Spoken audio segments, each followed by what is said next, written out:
যুদ্ধাপরাধী সাকা ট্রাইব্যুনালের রায়, ফাঁসের মামলায় স্ত্রী ও ছেলে খালাস, আইনজীবী সহ 5 জনের কারাদণ্ড, আপিল করবে দুপক্ষই।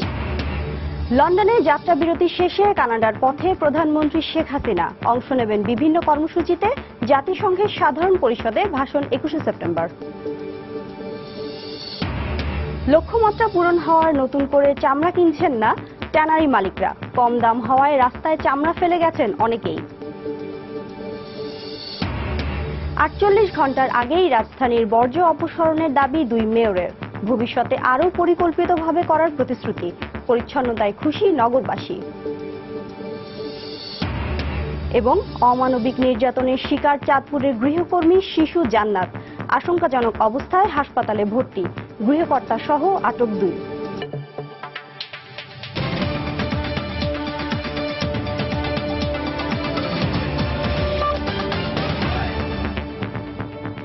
প্রবাসী সময়ের সঙ্গে আছি আমি শিরিন আক্তার।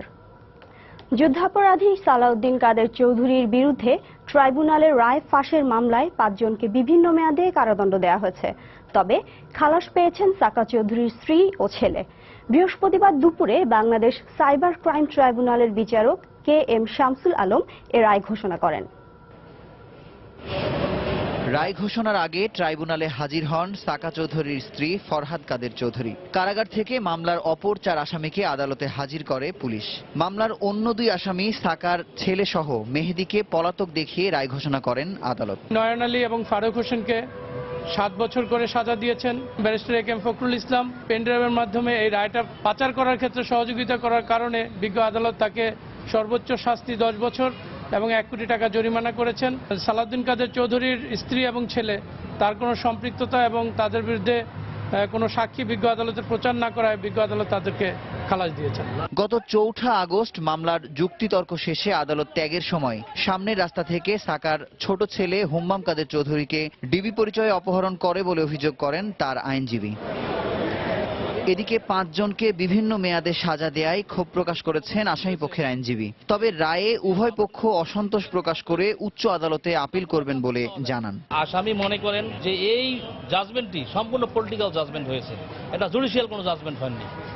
জুডিশিয়াল জাজমেন্ট হলে আসামি খালাস পাইত। আমরা রাষ্ট্রপক্ষ চেয়েছিলাম যে এই মামলার সমস্ত আসামি সাজা হোক। যেহেতু 2 জন আসামি অলরেডি খালাস হয়েছে, আমরা অবশ্যই এই রায়ের বিরুদ্ধে উচ্চ আদালতে যাব। 2013 সালের 1 অক্টোবর সাকা চৌধুরীর মানবতা বিরোধী অপরাধের রায় ঘোষণার আগেই তার খসড়া ফাঁস হওয়ার অভিযোগ তোলেন সাকার পরিবার। এই ঘটনায় 4 অক্টোবর তথ্য ও যোগাযোগ প্রযুক্তি আইনে শাহবাগ থানায় মামলাটি দায়ের করে ডিবি পুলিশ। মুজাহিদ শুভ, সময় সংবাদ, ঢাকা। লন্ডনে 22 ঘন্টা যাত্রাবিরতি শেষে কানাডার পথে প্রধানমন্ত্রী শেখ হাসিনা। স্থানীয় সময় বৃহস্পতিবার দুপুর 2:05 এয়ার কানাডার একটি ফ্লাইটে মন্ট্রিলের উদ্দেশ্যে হিথ্রো বিমানবন্দর ছাড়েন প্রধানমন্ত্রী। এর আগে বুধবার স্থানীয় সময় বিকেল 3:45টার দিকে তিনি বাংলাদেশ বিমানের একটি ফ্লাইটে ঢাকা থেকে লন্ডনের হিথ্রো বিমানবন্দরে অবতরণ করেন। তাকে স্বাগত জানান ব্রিটেনে নিযুক্ত বাংলাদেশের ভারপ্রাপ্ত রাষ্ট্রদূত খন্দকার মোহাম্মদ তালহা ও তার স্ত্রী। জাতিসংঘের 71তম সাধারণ অধিবেশনে অংশ নিতে তিনি 18 সেপ্টেম্বর নিউ ইয়র্কের উদ্দেশ্যে মন্ট্রিল ছেড়ে যাবেন। নিউ ইয়র্ক ও ওয়াশিংটনে বেশ কয়েকটি কর্মসূচি শেষে 26শে সেপ্টেম্বর তার দেশে ফেরার কথা রয়েছে। সফরের দ্বিতীয় পর্যায়ে 18 থেকে 25শে সেপ্টেম্বর জাতিসংঘ সাধারণ পরিষদের 71তম অধিবেশনে যোগদানের উদ্দেশ্যে তিনি যুক্তরাষ্ট্রে যাবেন। সেখানে প্রধানমন্ত্রীকে স্বাগত। এদিকে যুক্তরাষ্ট্রের প্রেসিডেন্ট বারাক ওবামার আমন্ত্রণে প্রধানমন্ত্রী শেখ হাসিনা অভিবাসন বিষয়ক লিডার্স সামিট অন রিফিউজি শীর্ষক জাতিসংঘের বিশেষ প্ল্যানারি সেশনে 19শে সেপ্টেম্বর বক্তব্য দেবেন। এছাড়াও জাতিসংঘের সাধারণ পরিষদে বাংলায় ভাষণ দেবেন 21শে সেপ্টেম্বর। প্রধানমন্ত্রীর সফর উপলক্ষে বুধবার সন্ধ্যায় বাংলাদেশ মিশনে জাতিসংঘের বাংলাদেশের স্থায়ী প্রতিনিধি মাসুদ বিন মোমেন জানান, প্রধানমন্ত্রী শেখ হাসিনা জাতিসংঘ মহাসচিব বান কি মুনের সঙ্গে বৈঠক করবেন। এছাড়া সুইজারল্যান্ডের প্রধানমন্ত্রী ও মিয়ানমারের নেত্রী অং সান সুচি সহ বেশ কয়েকটি দেশের সরকার প্রধানের সঙ্গে দ্বিপাক্ষিক স্বার্থ সংশ্লিষ্ট বিষয়ে বৈঠক করবেন। এই পর্যন্ত যা তথ্য আছে সে ব্যাপারে আমরা জাতিসংঘের সাধারণ পরিষদের এই 71তম অধিবেশনে মাননীয় প্রধানমন্ত্রী বেশ কয়েকটি গুরুত্বপূর্ণ শীর্ষ পর্যায়ের বৈঠকে সক্রিয় অংশগ্রহণ করবেন। বাংলাদেশ বর্তমানে অভিবাসন ও উন্নয়ন সম্পর্কিত বৈশ্বিক ফোরাম, এটাকে বলা হয় GFMD, global forum on migration and development এর নির্বাচিত সভাপতি হিসাবে দায়িত্ব পালন করছে। মাননীয় প্রধানমন্ত্রী প্লেনারি সেশনের বক্তব্যে অভিবাসন ও উন্নয়ন বিষয়ে বাংলাদেশের অগ্রাধিকার সমূহ তুলে ধরবেন এবং শরণার্থী ইস্যুতে বাংলাদেশের অবস্থান সম্পর্কে আন্তর্জাতিক সম্প্রদায়কে অবহিত করবেন। প্রবাসের সময় আরো থাকছে, যান চলাচলের জন্য খুলে দেওয়া হলো মগবাজার মৌচাক ফ্লাইওভারের আরেকটি অংশ, যানজট কমবে আশা রাজধানীবাসীর।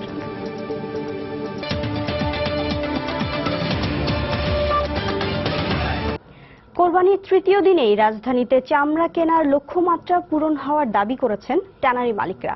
এ কারণে নতুন করে আর কোনো চামড়া কিনছেন না তারা। এতে চরম বিপাকে পড়েছেন মৌসুমী ব্যবসায়ীরা। অনেকে রাস্তায় ফেলে গেছেন চামড়া। এছাড়া বেশ কিছু জায়গায় চামড়া বেচাকেনার ক্ষেত্রে অনিয়মের অভিযোগও পাওয়া গেছে। গত বছরে চামড়ার একটি অংশ মজুদ থাকায় অন্যান্য বছরগুলোর মতো বেচাকেনা হচ্ছে না চামড়া। আর দাম কম হয় ঈদের তৃতীয় দিন হাজারীবাগে কাঁচা চামড়া না আসায় চামড়া কিনতে পারছেন না ব্যবসায়ীরা। ফলে অনেকটাই অবসর সময় কাটছে এ খাত সংশ্লিষ্টদের। 1400-1500 টাকার মাল কিনে এনে দেড়শো কত করে, এই কারণে মনে হয় আমগুলো কাজ কাম খুব খারাপ হয়েছে। চামড়াটাও এই জায়গার তো আগে যাইতো মনে করেন 10 টাকা খরচ, এখন মনে করেন লাগে 20 টাকা খরচ। চামড়া আসতেছে না, আর আমরা আসি বসে রয়েছি আর কি, মোটামুটি রিল্যাক্স, গা গোসল দই ফ্রেশ রয়েছি আর কি। এদিকে চামড়া সংগ্রহের লক্ষ্যমাত্রা পূরণে ঈদের দ্বিতীয় দিন পর্যন্ত কর্মব্যস্ত ছিলেন ট্যানারি মালিকরা। তারা বলছেন এখন পর্যন্ত সংগ্রহ করা চামড়া দিয়েই বার্ষিক লক্ষ্যমাত্রা পূরণ সম্ভব। আর দাম কম হয় চামড়া ফেলে গেছেন অনেকেই। যেটা আমরা সংরক্ষণ করছি সেটা দিয়ে আশা করি আমাদের লক্ষ্যমাত্রা অর্জিত হবে যদি আন্তর্জাতিক বাজার রেইজ করে। টোটালি আমরা যদি অর্ডার পাই। খরিদ্দার না থাকলে তো কি করবে, চামড়াটা নিয়ে কি হবে, যারা আনছে ওরা মানে কম দামে বেঁচে গেছে লস দিয়ে। চামড়া কিনবে না ট্যানারি সরাইবে, বিভিন্ন পরিস্থিতিতে চামড়া বছর দেখেন না চামড়া ফালাই হয়ে গেছে। এবারের কোরবানিতে চামড়ার বাজার স্থিতিশীল বলে জানান ট্যানারি মালিকরা। তবে কয়েকটি জায়গায় অনিয়মের কারণে মৌসুমী ব্যবসায়ীরা ক্ষতিগ্রস্ত হয়েছেন বলে জানান তারা। কিছু কিছু জায়গায় কিছু অনিয়ম হয়েছে, সেই অনিয়মের মধ্যে রয়েছে পাড়ায় মহল্লায় কিছু কিছু ছেলে পেলে বিভিন্ন সংগঠনের নাম করে চামড়া তারা কিনে নিয়েছে। আগামী 10 থেকে 15 দিন পর রাজধানীর বাইরে থেকে ঢাকা এবং সাভারের ট্যানারিগুলোতে লবণজাত চামড়া আসবে বলে জানান ব্যবসায়ীরা। এখন ট্যানারিতে সাভারে চামড়া যাবে, হাজারীবাগেও আসবে। সব মিলায় যদি আমরা সিলেকশন বা প্রক্রিয়া কতটুকু সম্ভব হয়েছে, 100% হয়েছে কিনা সেটা আমরা বুঝতে পারবো এক সপ্তাহ পরে। ব্যবসায়ীরা বলছেন চামড়া খাত স্বাভাবিক রাখতে হলে সরকারকে লবণের দাম সহনীয় পর্যায়ে আনতে হবে, অন্যথায় ক্ষতিগ্রস্ত হবে চামড়া শিল্প ও এ খাত সংশ্লিষ্টরা। কাজল আব্দুল্লাহ, সময় সংবাদ, ঢাকা। লবণ চড়া দামের কারণে এবার চামড়া প্রক্রিয়াজাতকরণে চরম দুর্ভোগে পড়েছেন ব্যবসায়ীরা। হাইড অ্যান্ড স্কিন মার্চেন্ট অ্যাসোসিয়েশনের অভিযোগ, কিছু অসাধু ব্যবসায়ী কৃত্রিম সংকট সৃষ্টি করে লবণের দাম বাড়িয়েছে। সরকার লবণের দাম দ্রুত নিয়ন্ত্রণে না আনলে বিপুল পরিমাণ চামড়া পচে যাওয়ার আশঙ্কাও করছেন তারা। গত বছর 550 টাকায় লবণগুলো ছিল, একই মাল একই ওয়েট 74 কেজি, এটা 1600 টাকা পর্যন্ত হয়েছে। কিন্তু ঈদের দিন রাত্রে এটা 2000 টাকা হয়ে গেছে। 2000 টাকা হওয়ার পর যে মাল যেহেতু শর্টেস্ট প্রাইস নিতেই হয়, যার যার প্রয়োজন ওই দাম দিয়ে নিয়েছে। কিন্তু আমরা এটা কখনো আশা করিনি যে এই দামটা হওয়ার কারণটা কি। এটা অসাধু কিছু ব্যবসায়ী এটা কৃত্রিম সংকট সৃষ্টি করেছে। এদিকে লবণের দাম শিগগিরই স্বাভাবিক হবে বলে জানিয়েছেন বাণিজ্য মন্ত্রী তোফায়েল আহমেদ। বৃহস্পতিবার দুপুরে সচিবালয়ে সাংবাদিকদের তিনি একথা বলেন। এবারেও ঈদেও নিত্যপণ্যের দাম সাধারণ মানুষের নাগালের মধ্যে ছিল বলে জানান মন্ত্রী।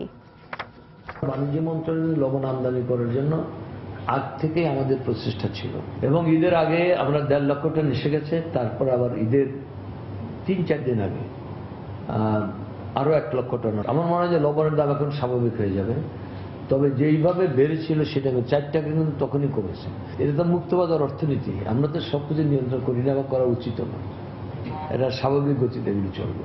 আমার মনে হয় যে এই লবণের দাম একদম স্বাভাবিক পর্যায়ে চলে আসবে।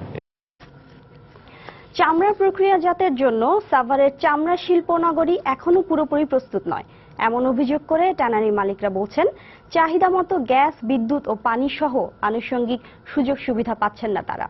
এ অবস্থায় যে কটি ট্যানারি সেখানে কোরবানির চামড়া প্রক্রিয়াজাত করছে চরম বেকায়দায় পড়েছে তারা। তবে প্রকল্প পরিচালকের দাবি অবকাঠামোর সবকিছু প্রস্তুত, বিস্তারিত হাজেরা শিলির রিপোর্টে। সরকারের আলটিমেটাম ছিল এবার কোরবানির চামড়া প্রক্রিয়াজাত করতে হবে সাভারের চামড়া শিল্প নগরীতে।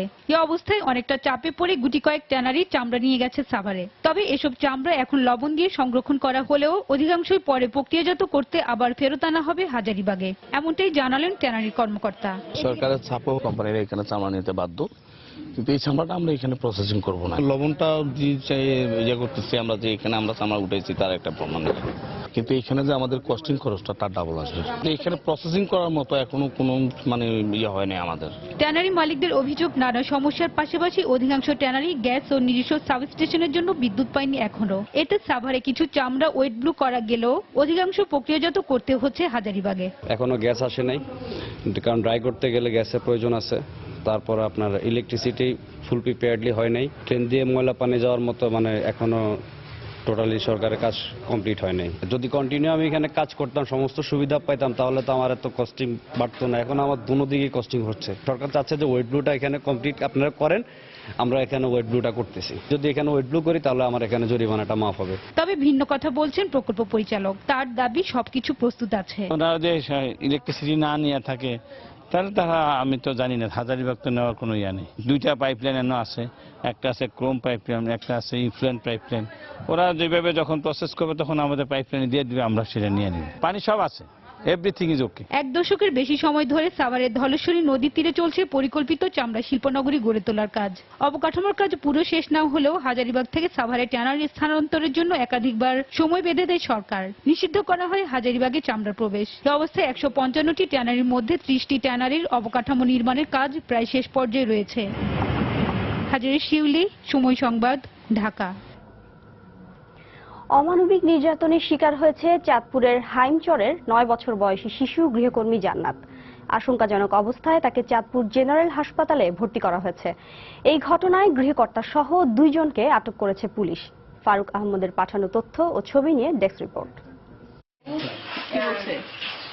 আদরের ছোট বোনের শরীরে নির্যাতনের অসংখ্য চিহ্ন দেখে কিছুতেই কান্না থামাতে পারছে না বড় বোন। পরিবারের অভিযোগ, সামান্য কারণে অমানবিক নির্যাতন করা হয় 9 বছর বয়সী এই শিশুটির উপর।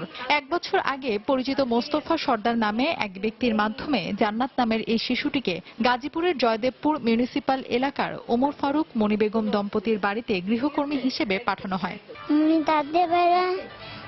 আমার মনি জামাই জামাই মারে, সবাই ধরলো মারে, কাম করলো মারে, উদাউজি মারে। তারা আমার এই ছোট বাচ্চারে, শিশু বাচ্চারে জোর করে নিয়ে গেছে আমার কাছ থেকে। জোর করে নিয়ে এখন আমার এই মেয়ের এরকম নির্যাতন করছে, অবদস্থ করছে, খসুন দিয়া ফোড়া দিছে, গলার টিপ দিছে। নির্যাতনের এক পর্যায়ে শিশুটির অবস্থার অবনতি ঘটলে তাকে বাড়িতে নিয়ে যায় মোস্তফা সর্দার। পরে জান্নাতকে হাইমচর উপজেলা স্বাস্থ্য কমপ্লেক্সে ভর্তি করা হয়। গরম ইস্ত্রি দিয়ে সেক দেওয়া হয়েছিল এবং এটা ওর মাথার ভিতরে বেশ বড় ধরনের জখম আছে। এছাড়াও জিআই তার দিয়ে, পাইপ দিয়ে এবং গরম লোহা দিয়ে বিভিন্ন জায়গা দিয়ে তাকে সেক দেওয়া হয়েছে। পায়েও বিভিন্ন ধরনের ইনজুরি আছে এবং হাঁটুর নিচ থেকে একদম পা পর্যন্ত পুরো পাটাই আসলে ফোলা। এ ঘটনায় মোস্তফা সর্দার ও গৃহকর্তা ওমর ফারুককে আটক করা হয়েছে। এছাড়া পলাতক রয়েছে ওমর ফারুকের স্ত্রী মনি বেগম। ডাক্তারের সাথে আমরা কথা বলেছি, সিভিল সার্জনের সাথে কথা বলেছি। তার সর্বোচ্চ চিকিৎসার জন্য যেখানে নেওয়া প্রয়োজন সেখানে তার চিকিৎসার ব্যবস্থা করব। উন্নত চিকিৎসার জন্য জান্নাতকে হাইমচর উপজেলা স্বাস্থ্য কমপ্লেক্স থেকে চাঁদপুর জেনারেল হাসপাতালে স্থানান্তর করা হয়েছে। সময় সংবাদ, চাঁদপুর। টঙ্গীতে ট্যাম্পাকো ফয়েল কারখানায় উদ্ধার অভিযান অব্যাহত আছে, তবে নতুন করে আর কোনো মৃতদেহ উদ্ধার করা হয়নি। বৃহস্পতিবার সকাল থেকেই উদ্ধার অভিযান শুরু করে সেনাবাহিনী ও ফায়ার সার্ভিসের সদস্যরা। দুর্ঘটনার পর থেকে ট্যাম্পাকো ফয়েল কারখানার 10 জন শ্রমিক নিখোঁজ রয়েছেন বলে জানিয়েছেন স্বজনরা। তাদের খুঁজে পেতে সব ধরনের চেষ্টা চলছে বলে জানিয়েছেন উদ্ধারকারীরা। গত 10 সেপ্টেম্বর টঙ্গীতে কারখানায় আগুন লেগে 34 জন নিহত হন।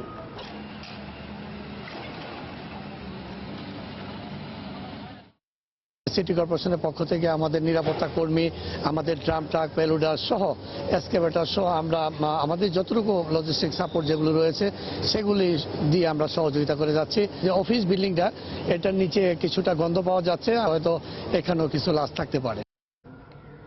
যান চলাচলের জন্য খুলে দেওয়া হয়েছে মগবাজার মৌচাক ফ্লাইওভারের ইস্কাটন অংশ। এর মধ্য দিয়ে মগবাজার মৌচাক ফ্লাইওভারের 40 ভাগ রাস্তা সাধারণ মানুষের ব্যবহারের জন্য খুলে দেওয়া হলো।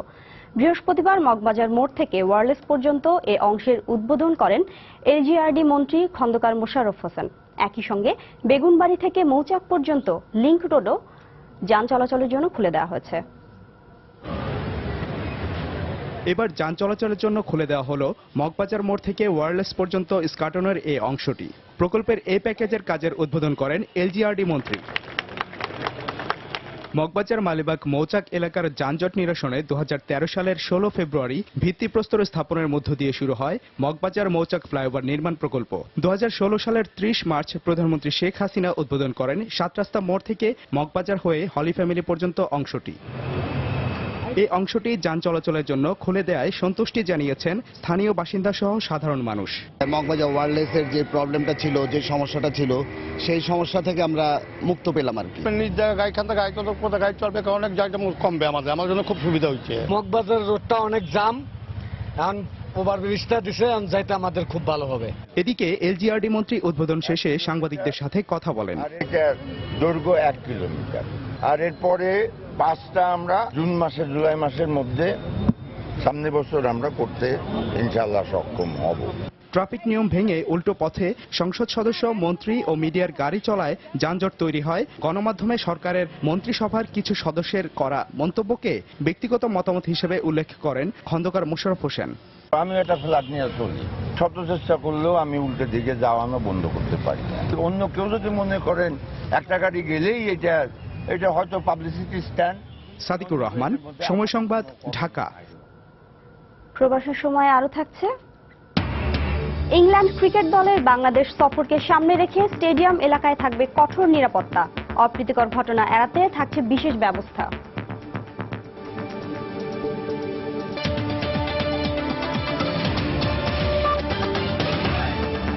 প্রিয়জনদের সঙ্গে ঈদ উদযাপন শেষে জীবিকার তাগিদে ঢাকা ফিরতে শুরু করেছেন রাজধানীবাসী।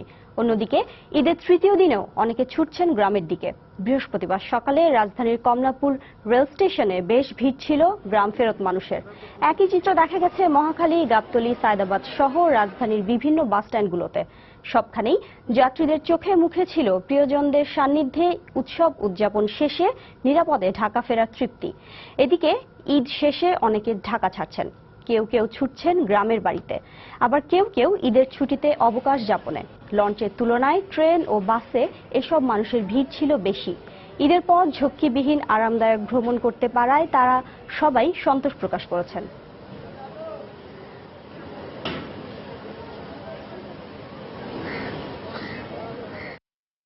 ঢাকায় যারা ছিল তাদের সাথে দেখা হয়ে গেছে, এখন বাড়িতে যারা আছে তাদের সাথে দেখা করতে যাচ্ছি। সকাল থেকে যাওয়ারও ভিড় ছিল, এখন আসারও ভিড় আছে। সকাল থেকে এ পর্যন্ত 15টা ট্রেন আসার কথা, 13খানা ট্রেন এসেছে, বাকি 2খানা এখনো আসেনি। ওদের চট্টগ্রামে আপনারা জানেন গতকাল অ্যাক্সিডেন্ট হয়েছিল, যে কারণে 2টো ট্রেন বিলম্বে চলছে। আইন শৃঙ্খলা রক্ষা বাহিনী তৎপর থাকায় এবার মানুষ নির্বিঘ্নে ঈদ উদযাপন করেছে বলে মন্তব্য করেছেন স্বরাষ্ট্রমন্ত্রী আসাদুজ্জামান খান কামাল। বৃহস্পতিবার ঈদ শেষে সচিবালয়ে কর্মকর্তা কর্মচারীদের সঙ্গে কুশল বিনিময়ের পর সাংবাদিকদের তিনি একথা বলেন। এদিকে টানা 6 দিনের ছুটির শেষে সচিবালয় খুললেও কাটেনি ঈদের আমেজ। প্রথম কার্যদিবসে প্রশাসনের কেন্দ্রবিন্দু সচিবালয় ছিল অনেকটাই ফাঁকা। মন্ত্রী, সচিব সহ অন্যান্য কর্মকর্তাদের উপস্থিতি ছিল কম। সচিবালয়ে যারা অফিস করেছেন তাদের সময় কেটেছে একে অপরের সঙ্গে ঈদের শুভেচ্ছা বিনিময় ও কোলাকুলি করে। সচিবালয়ে বিভিন্ন কাজে আসা দর্শনার্থীদের উপস্থিতি ছিল স্বাভাবিক সময়ের তুলনায় অনেক কম। প্রথম দিন অফিসে এসে স্বরাষ্ট্রমন্ত্রী জানান, জঙ্গিবাদের ভয় কেটে যাওয়ায় সারা দেশের মানুষ শান্তিপূর্ণভাবে ঈদ উদযাপন করেছে।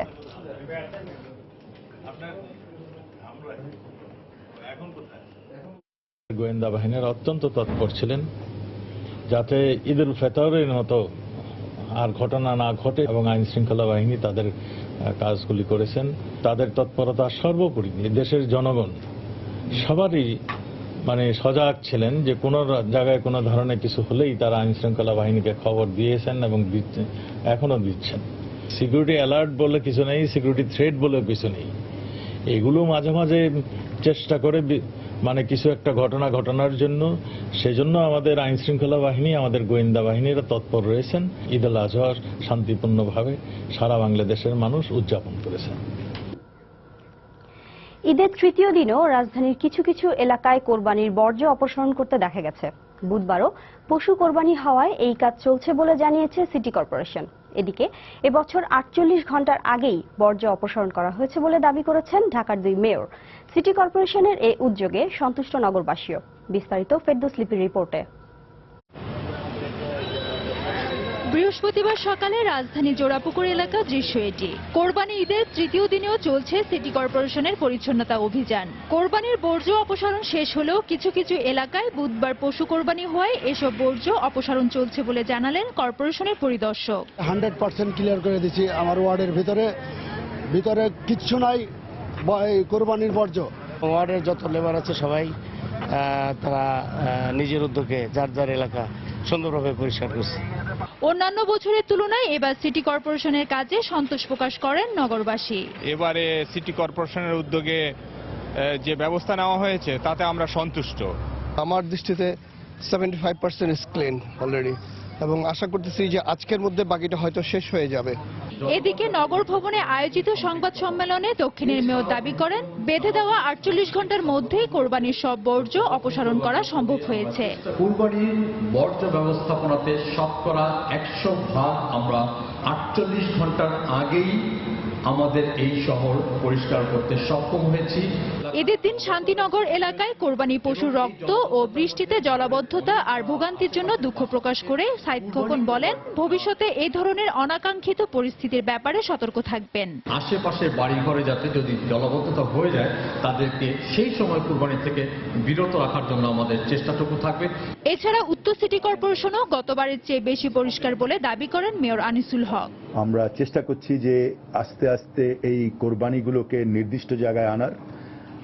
এখনো যে অনেক বেশি এসছে সেটা না, এটা এক ধরনের অভ্যাসে আস্তে আস্তে পরিপূর্ণ করতে হয়। তারপরেও আমরা মনে করি যে আমাদের অনেকগুলো ওয়ার্ডে বেশ হয়েছে, বেশ একদম 70-80% উপরে হয়েছে। ঈদের দিন দুপুর থেকে 48 ঘন্টায় ঢাকা সিটি কর্পোরেশন 7,803 টন এবং দক্ষিণ সিটি কর্পোরেশন 19,008 টন বর্জ্য অপসারণ করে। ফেরদৌস লিপি, সময় সংবাদ, ঢাকা। ঈদের ছুটি শেষ হলেও এখনও রাজধানী জুড়ে ঈদের আমেজ। ঈদ আনন্দ উদযাপনে বৃহস্পতিবার সকাল থেকেই নগরবাসীর পদচারণায় মুখর হয়ে ওঠে ঢাকা ও এর আশপাশের বিনোদন কেন্দ্রগুলো। যানজট মুক্ত নগরীর ফাঁকা রাস্তা আর ঈদের ছুটি নগরবাসীর মাঝে এনেছে উচ্ছ্বাস আর আনন্দের আমেজ।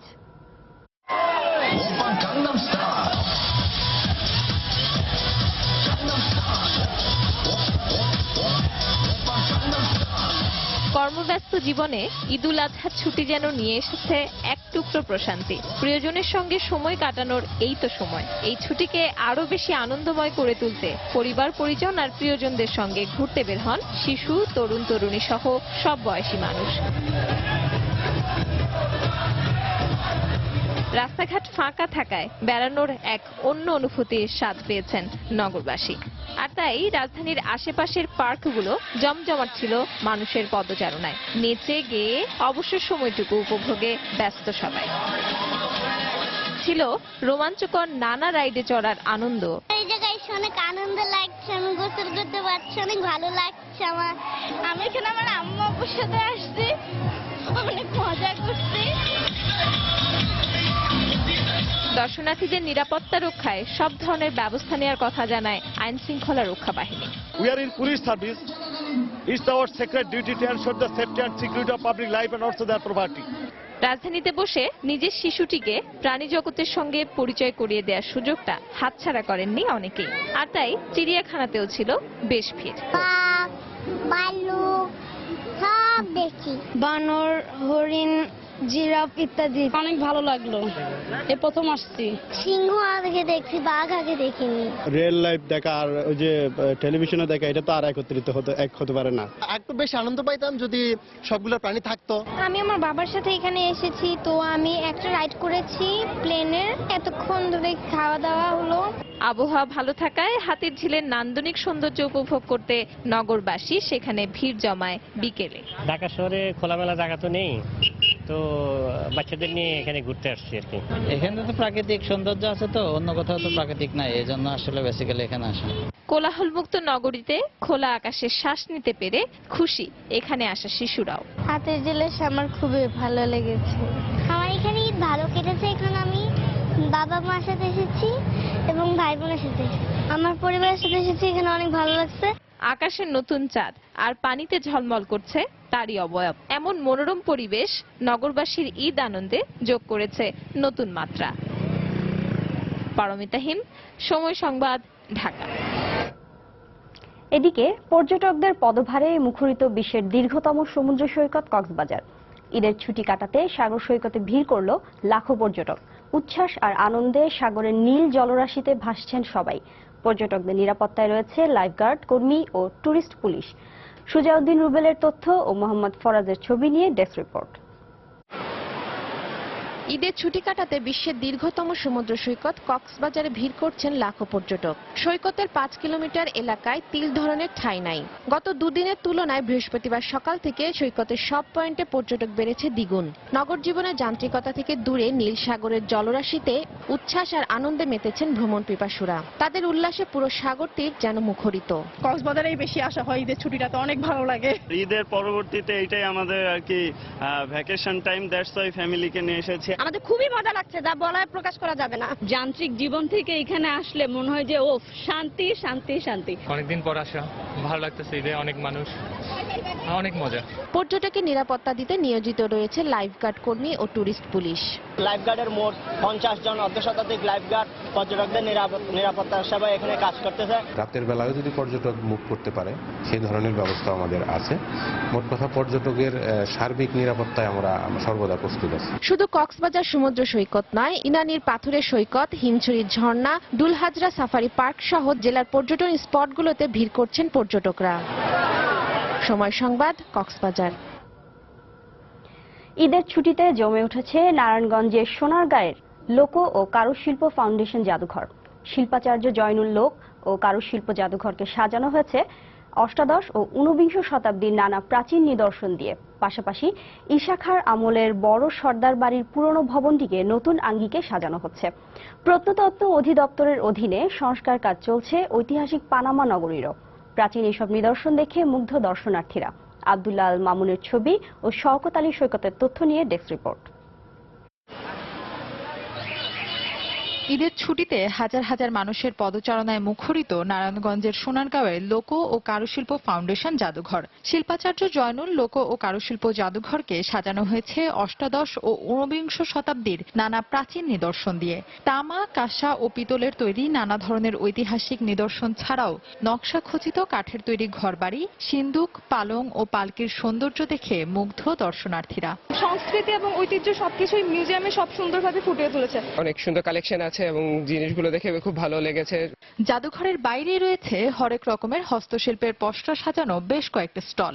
এর পাশেই মনোরম প্রাকৃতিক লেকে নৌকায় ভ্রমণ দর্শনার্থীদের বিনোদনে বাড়তি মাত্রা যোগ করেছে। নেচারের সাথে অনেক কানেক্টেড, এজন্য ভালো লাগে। বোটিং করলাম, এখানে ভিউটা অনেক সুন্দর। সামনে চোখে পড়বে ঈশা খাঁর আমলের বড় সর্দার বাড়ি নামে খ্যাত ঐতিহাসিক পুরনো ভবনটি। আর ঐতিহ্যকে ধরে রেখে সেই আদলেই নতুন আঙ্গিকে ভবনটির সংস্কার করা হচ্ছে। লোক ও কারুশিল্প ফাউন্ডেশনের কর্মকর্তা জানালেন, এখানেই বাংলার সেই ঐতিহ্যবাহী মসলিনের উৎপত্তি।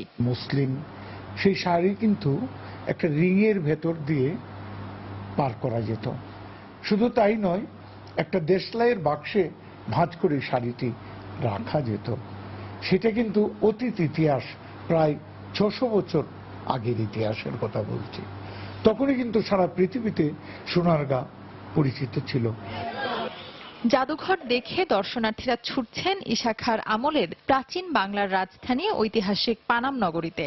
এখানকার প্রায় ধসে পড়া ভবনগুলোকে বিলুপ্তির হাত থেকে রক্ষার জন্য গেল বছর থেকে সংস্কার কাজ শুরু করেছে প্রত্নতত্ত্ব অধিদপ্তর। যেটা আমি বই পড়েছি সেটা এখন আমি চোখে দেখতে পাচ্ছি। এখানে কোনো গাইড নেই আমাদের সাথে, সেজন্য খারাপ লাগছে। আরেকটা বিষয় খারাপ লাগছে, এখানে আমরা বাড়িগুলি দেখছি কিন্তু কোনো নেম প্লেট নেই, আমরা বুঝতে পারছি না যে এটা কার বাড়ি। চট্টগ্রাম ইপিজেড এর দক্ষিণ কোরিয়ান প্রতিষ্ঠান ইয়াং ওয়ান এর স্বত্বাধিকারী কিয়ারসাং এর অনুদানে প্রায় 20 কোটি টাকা ব্যয়ে বড় সর্দার বাড়ির ভবনটিকে নতুন আঙ্গিকে সাজানো হচ্ছে। সময় সংবাদ, নারায়ণগঞ্জ। প্রেসিডেন্ট হিসেবে দায়িত্ব পালনের জন্য ডেমোক্রেটিক প্রার্থী হিলারি ক্লিন্টনকে সুস্থ এবং শারীরিকভাবে যোগ্য বলে উল্লেখ করেছেন তার চিকিৎসক লিসা বারডক। এদিকে সিএনএন-এর নতুন জনমত জরিপে দেখা গেছে ওহাইওতে হিলারির চেয়ে 5 পয়েন্ট এগিয়ে আছেন ট্রাম্প। এছাড়াও ক্রিমিয়াকে রাশিয়া নিজেদের অন্তর্ভুক্ত করতে যাচ্ছে এ খবর আগে থেকে না জানার জন্য ওবামার সমালোচনা করেছেন ট্রাম্প। ডেমোক্রেটিক প্রার্থী হিলারি ক্লিন্টনের নিউমোনিয়ায় আক্রান্ত হওয়ার খবর প্রকাশের পর থেকে হিলারির স্বাস্থ্য ইস্যুই মার্কিন নির্বাচনী খবরের মূল বিষয়ে পরিণত হয়েছে। 9/11-এর অনুষ্ঠানে অসুস্থ হয়ে মেয়ের বাসায় 2 ঘন্টা বিশ্রাম নিয়ে হিলারি বের হয়ে এসে বলেন তিনি যথেষ্ট সুস্থ আছেন। আপাত দৃষ্টিতে ঘটনাটিকে স্বাভাবিক মনে হলেও গরমিল দেখতে পাচ্ছে ট্রাম্প শিবির। তাদের দাবি যে হিলারি মেয়ের অ্যাপার্টমেন্ট থেকে বের হয়ে আসেন তিনি আসল নন, নকল হিলারি। তাদের কাছে মনে হয়েছে নকল হিলারির বাম হাতের একটি আঙুল আসল হিলারির আঙুলের চেয়ে লম্বা। তবে এই অভিযোগ উড়িয়ে দিয়েছে হিলারির প্রচারণা শিবির। হিলারির স্বাস্থ্য নিয়ে চিন্তার কিছু নেই, তিনি সুস্থ এবং প্রেসিডেন্টের দায়িত্ব পালনের সম্পূর্ণ উপযুক্ত বলে জানিয়েছেন তার ব্যক্তিগত চিকিৎসক লিসা বারডক। হিলারি অসুস্থ হওয়ার পর ট্রাম্পও যেন তার স্বাস্থ্য ঠিকঠাক আছে তা প্রমাণে মরিয়া হয়ে উঠেছেন। 2 দিন আগে তিনি বলেছিলেন তার স্বাস্থ্য পরীক্ষার প্রতিবেদন জনসম্মুখে প্রকাশ করবেন তিনি। এক টেলিভিশনের সাক্ষাৎকারে তিনি প্রতিবেদনটি তুলে ধরেন। সাক্ষাৎকারটি বৃহস্পতিবার প্রচারিত হওয়ার কথা থাকলেও বুধবারই তা থেকে নেওয়া ছোট একটি ভিডিও ক্লিপ প্রকাশ করা হয়। স্বাস্থ্য প্রতিবেদন প্রকাশে আমার কোনো সমস্যা নেই, আমার সাথেই আছে দেখুন। আমার কাছে মনে হয় আমার জীবনী শক্তি এখনো 30 বছর বয়সী যখন ছিলাম তখনকার মতো। ট্রাম্পের অবশ্য দিন কিছুটা ভালোই যাচ্ছে, হিলারি অসুস্থ হয়ে প্রচারণায় যেতে পারছেন না বলে। সিএনএন-এর নতুন এক জনমত জরিপে দেখা গেছে ওহাইওতে হিলারির চেয়ে 5 পয়েন্ট ব্যবধানে এগিয়ে আছেন তিনি। এছাড়াও মঙ্গলবার ফিলাডেলফিয়ায় এক সমাবেশে ক্রিমিয়াকে রাশিয়া নিজেদের অন্তর্ভুক্ত করতে যাচ্ছে এ খবর আগে থেকে না জানার জন্য ওবামার সমালোচনা করেন ট্রাম্প। তিনি বলেন নির্বাচিত হলে ক্রিমিয়াকে রাশিয়ার অংশ হিসেবে স্বীকৃতি দেবেন তিনি। হাফসাতুন্নেসা, সময় সংবাদ।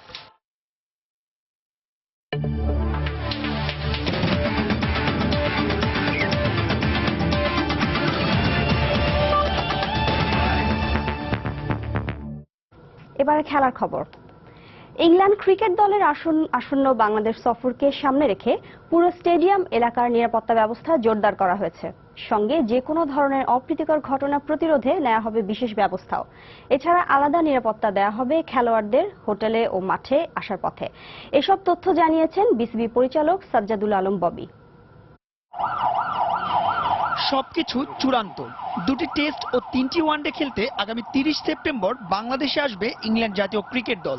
2000 সালে টেস্ট স্ট্যাটাস পাওয়ার পর থেকে দেশের মাটিতে অনুষ্ঠিত হয়েছে 25টি দ্বিপাক্ষীয় সিরিজ। মাঝে এক অস্ট্রেলিয়া ছাড়া নিরাপত্তার শঙ্কায় বাংলাদেশ সফর করতে অস্বীকৃতি জানায়নি কোনো দেশ। তবুও এই সিরিজ নিয়ে চলমান শঙ্কার প্রেক্ষিতে ইংল্যান্ডকে আতিথ্য দিতে কতটুকু প্রস্তুত বাংলাদেশ? উত্তরটা দিলেন বিসিবি পরিচালক সাজ্জাদুল আলম ববি। প্রত্যেকটা সিরিজই মধ্যে ভিন্নতা আছে। হ্যাঁ, এটা কেউ ছোট করা বড় করার ব্যাপার না।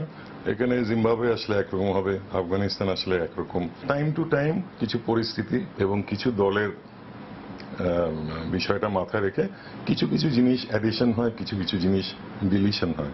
সেই হিসাবে এখানে যা যা প্রয়োজনীয় তাই করা হবে। ইংল্যান্ড ও আফগানিস্তান সিরিজকে সামনে রেখে মিরপুরের শেরে বাংলা জাতীয় ক্রিকেট স্টেডিয়ামে জোরদার করা হয়েছে নিরাপত্তা ব্যবস্থা। বসানো হয়েছে নতুন সিসি ক্যামেরা, আর স্টেডিয়ামের চারপাশের উঁচু প্রাচীরে বসানো হচ্ছে নিরাপত্তা বেষ্টনী। তবুও যে কোনো প্রকার অপ্রীতিকর পরিস্থিতি মোকাবেলায় আইন শৃঙ্খলা বাহিনীকে সঙ্গে নিয়ে সবসময় সতর্ক থাকবে বোর্ড। গুলশানে যে ঘটনাটা ঘটেছিল এটা একটা বিদারক ঘটনা। তার পরবর্তীতে আমাদের আইন শৃঙ্খলা বাহিনী এবং সরকার যে পদক্ষেপগুলি নিয়েছেন তাতে একটা পরিবেশ যা সৃষ্টি হয়েছে তার থেকে কনফিডেন্স পাচ্ছে ইংল্যান্ড ক্রিকেট বোর্ড সিদ্ধান্ত নেওয়ার যে না বাংলাদেশে আমরা যেতে পারি। ইসিবি এদের একটা রেসপন্সিবিলিটি আছে, একটা রেসপন্সিবল অর্গানাইজেশন। আমরাও তাকিয়ে আছি এই সিরিজটা সুষ্ঠুভাবে এবং একটা কম্পিটিটিভ সিরিজ হবে। এর আগে ইংলিশদের সঙ্গে খেলা 4টি সিরিজে সবগুলোতেই পেতে হয়েছিল হারের স্বাদ। তবে পরিপক্ক তকমা পাওয়া টাইগারদের সঙ্গে ইংল্যান্ডের এবারের সিরিজটি খুবই প্রতিদ্বন্দ্বিতাপূর্ণ হবে, এমনটাই বিশ্বাস সাজ্জাদুল আলম ববি। মাহবুব রিমন, সময় সংবাদ, ঢাকা। এ পর্যায়ে শীর্ষ সংবাদ জানিয়ে দিচ্ছি আরো একবার। যুদ্ধাপরাধী সাকার ট্রাইব্যুনালের রায় ফাঁসের মামলায় স্ত্রী ও ছেলে খালাস, আইনজীবী সহ 5 জনের কারাদণ্ড। আপিল করবে দুপক্ষই। লন্ডনে যাত্রা বিরতি শেষে কানাডার পথে প্রধানমন্ত্রী শেখ হাসিনা অংশ নেবেন বিভিন্ন কর্মসূচিতে। জাতিসংঘের সাধারণ পরিষদে ভাষণ 21শে সেপ্টেম্বর। লক্ষ্যমাত্রা পূরণ হওয়ায় নতুন করে চামড়া কিনছেন না ট্যানারি মালিকরা। কম দাম হওয়ায় রাস্তায় চামড়া ফেলে গেছেন অনেকেই। 48 ঘন্টার আগেই রাজধানীর বর্জ্য অপসারণের দাবি 2 মেয়রের। ভবিষ্যতে আরও পরিকল্পিতভাবে করার প্রতিশ্রুতি। পরিচ্ছন্নতায় খুশি নগরবাসী। এবং অমানবিক নির্যাতনের শিকার চাঁদপুরের গৃহকর্মী শিশু জান্নাত। আশঙ্কাজনক অবস্থায় হাসপাতালে ভর্তি। গৃহকর্তা সহ আটক 2। এই ছিল প্রবাসের সময়। যে কোনো খবর পেতে ভিজিট করুন সময়নিউজ.tv। যে কোনো বাংলা লিংক, রবি ও সিটিসেল নম্বর থেকে সময় সংবাদের খবর, অনুষ্ঠান সম্পর্কে জানতে এবং যে কোনো তথ্য সময় সংবাদকে জানাতে ডায়াল করুন 16242 নম্বরে। এছাড়া এই মাত্র পাওয়া খবর মোবাইলে পেতে SMS করুন *দিয়ে লিখে পাঠিয়ে দিন 16242 নম্বরে। সঙ্গেই থাকুন সময়ের।